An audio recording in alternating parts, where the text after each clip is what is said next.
운전대를 잡지 않고 남편을 바라보고 부모 탓을 하고 세상 탓을 하고 계속 조수석에만 앉아 있는 사람은 본인의 이야기가 단 한 줄도 쓰여지지 않습니다. 직접 본인의 이야기를 쓸 수 있는 사람만이 나 자신을 바꿀 수 있고, 그리고 세상을 탓하지 않게 될 수 있고, 나아가서 세상까지 바꿀 수 있습니다.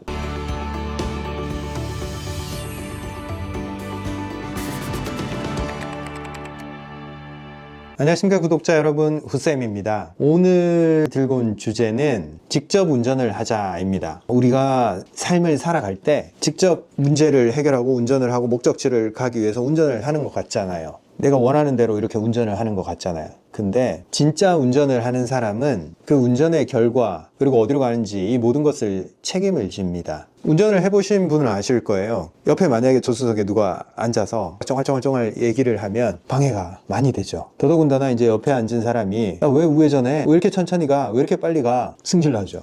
야, 그럴 거면 네가 운전해. 우리가 조수석에 앉아 있을 때는 뭔가 박사가 됩니다. 아, 이렇게 해, 저렇게 해. 그리고 왜 그렇게 해? 할 말이 많아지는 거죠. 근데 막상 실제 운전대를 잡았을 때 옆에서 하는 그 모든 얘기들은 별 도움이 안 됩니다. 직접 맞닥뜨리고 판단은 내가 해야 되기 때문에 모든 책임도 자기가 져야 되는 거죠. 우리가 뭔가를 해야 되는데 시간이 없다라는 핑계를 많이 댑니다. 내가 뭔가를 해야 되지만 시간이 없어. 가족도 보살펴야 되고 회사 일을 하다 보면 시간도 없고 내 삶에서 어떤 뭘 해야 되겠다라는 건 알지만 시간이 없다라는 얘기가 가장 많이 나오는 얘기예요. 삶에서 일어나는 일들을 지금 내가 해야 될 중요한 일을 하지 못하는 그 이유로 되고 있습니다. 그 이유를 많이 대는 사람들은 시간의 희생자인 것처럼 행동을 하죠. 근데 실제 들여다보면 그 사람이 시간이 없는 게 아닙니다. 거의 다 쓸데없는데 비효율적인데 시간을 투자하고 있는 것 뿐이에요. 정작 중요한 것은 무서워서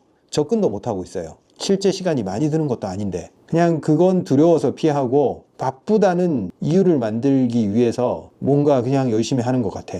근데 실제 그 시간을 많이 투자하는 그 일을 통해서 삶이 변화가 되냐? 잘 안 돼요. 진짜 변화를 해야 될 때 그 부분에 시간 투자를 하지 못하고 엉뚱한 데 시간 투자를 하고 있으니까 시간이 없다 얘기가 나오는 거고, 시간을 어디다 어떻게 분배해야 될지 그런 계획 자체가 없는 겁니다. 핑계를 대고 책임을 지지 않겠다, 혹은 나는 피해자야, 잘못은 네가 했잖아, 이런 마음이 왜 드냐면 직접 운전대를 잡지 않아서 그래요. 조수석에 앉아서 보니까 온갖 답답한 일을 이 운전하는 사람이 다 하고 있는 거예요. 그래서 자기는 운전대도 잡지 않았지만 이 문제점들이 너무 많이 보이는 거예요.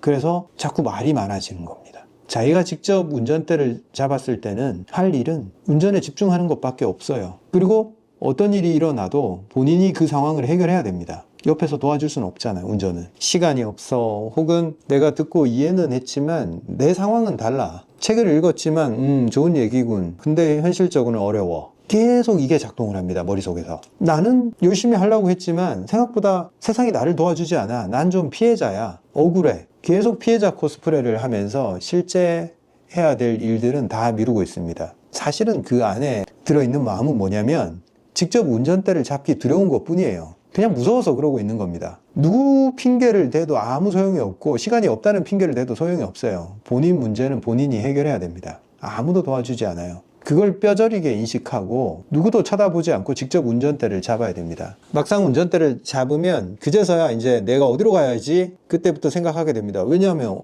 어딘가는 가야 될 거 아니에요. 운전대를 잡았으니까. 근데 아무 생각 없이 살고 있었던 걸 알게 돼요. 어디로 가야 되는지, 어떻게 가야 되는지, 어떤 속도로 가야 되는지 그때부터 현실입니다. 운전대를 잡기 전에는 그냥 머릿속에 있는 망상일 뿐이에요. 아주 쉽게 남의 얘기니까 그렇게 쉽게 던질 수 있어요. 그리고 세상에 대해서 불만이 막 생기는 거죠. 야, 정치인 때문에 우리가 이렇게 불행한 거야. 그런 식으로 나는 피해자고 누군가 잘못한 사람을 색출해내는데 혈안이 되어 있습니다. 근데 직접 운전대를 잡아보세요. 현실입니다. 핑계 댈 시간이 없어요. 본인 삶에서 누군가한테 뭔가 자꾸 당했다, 피해자다, 그리고 본인이 자꾸 핑계가 떠오른다, 그러면 빨리 눈치채야 됩니다. 본인이 조수석에 앉아 있다는 사실을. 그리고 두려움을 이겨내고 운전대를 직접 잡고 핑계와 피해의식을 멈춰야 됩니다. 그때부터 진짜 삶이 펼쳐지고 삶의 문제가 해결이 되고, 물론 고난도 똑같이 와요. 온갖 일들이 막 닥쳐옵니다. 근데 직접 운전대를 잡은 사람은 압니다. 확실히 압니다. 뭐냐? 조수석에 있을 때보다 이게 더 재밌다는 거래. 본인이 무언가를 선택할 수 있다는 것을, 주도권이 본인한테 있다는 것을 알게 됩니다. 그때부터의 여정이 본인 인생의 이야기입니다. 본인의 인생의 이야기를 운전대를 직접 잡고 운전하면서 어떤 길을 가고 어떤 속도를 가고, 그게 다 스토리예요. 그게 쌓여서 나의 이야기가 되고, 그 기억과 경험을 바탕으로 나의 정체성이 형성되고, 아, 나는 이런 걸 해낸 사람이야 라는 스토리가 축적이 됩니다. 운전대를 잡지 않고 남편을 바라보고 부모 탓을 하고 세상 탓을 하고 계속 조수석에만 앉아 있는 사람은 본인의 이야기가 단 한 줄도 쓰여지지 않습니다. 직접 본인의 이야기를 쓸 수 있는 사람만이 나 자신을 바꿀 수 있고, 그리고 세상을 탓하지 않게 될 수 있고, 나아가서 세상까지 바꿀 수 있습니다. 오늘 이야기의 결론은 직접 운전대를 잡자. 무섭더라도. 다음 시간에 뵙겠습니다. 감사합니다.